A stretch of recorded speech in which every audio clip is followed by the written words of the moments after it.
Welcome to Inner Peace Arts Unscripted. I'm your host, James Coleman, where if you are here, you are open to the truth as it can be known, following in new ideas and actions, making for a better way of life.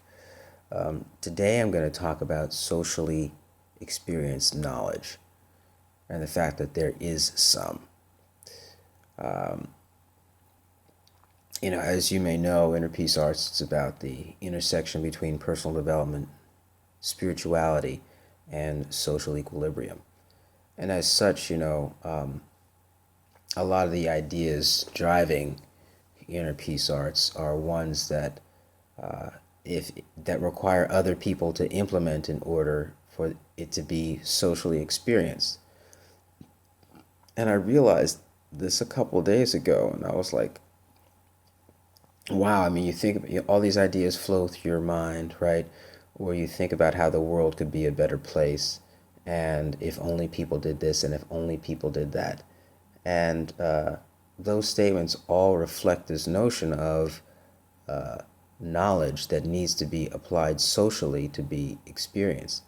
And calling it out like that makes it evident of the role that you would need to play to be the change that you want to see in the world, right? That whole thing. And I'm not, part of me laughs at that. Listen, we have to be honest, right? Laughs at that. And part of me is actually practicing that. There's no conflict in me over the issue.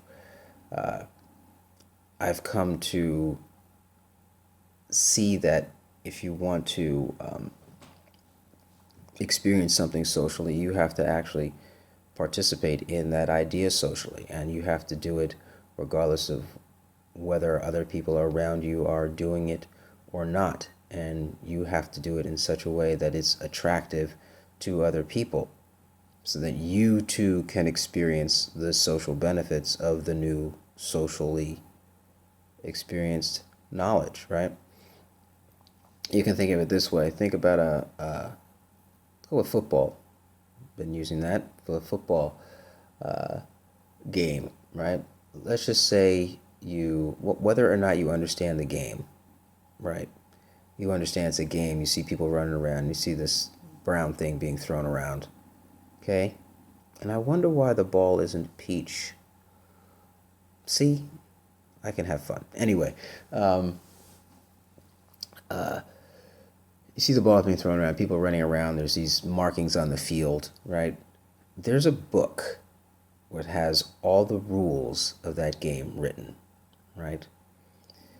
And sometimes I think about trying to understand Inner Peace Arts as me handing somebody a book or a sheet of paper with the rules for how Inner Peace Arts works and can be beneficial not only to yourself, but how it can work in social equilibrium, right? And then I equated it to handing somebody a rule book for a football game and saying, okay, this is football. It's great. Let's just do this. And they'd be looking at me like, what is this? I have no idea what you're talking about. I wasn't really interested in a game, wasn't thinking about a game. You actually have to do it. You actually have to put it into practice. And so you actually have to have a group of people that are willing to put all these ideas into practice, right?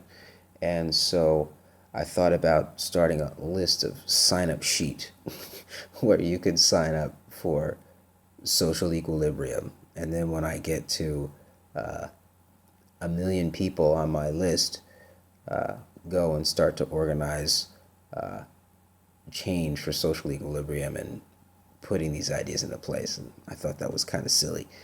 But, I'm under no delusion of the difficulty of social equilibrium. In fact, I have equated social equilibrium in some ways to utopia, which is something that is in some ways dead in culture now. No one talks about utopia. But I don't see how you can move in that direction with any earnestness, move in the direction of social equilibrium with any earnestness without kind of an ideal picture that you're all shooting for and that everyone recognizes is better than what is.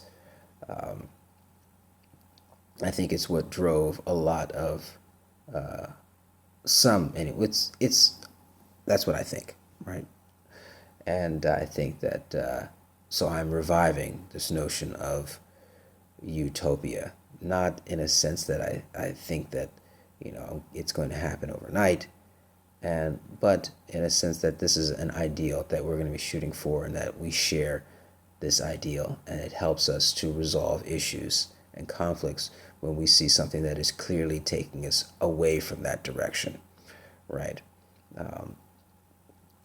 So the ideas offered for social equilibrium require a society, right? So you can write all the rules you like without an imagination on the part of the person reading the rules to see how it actually works.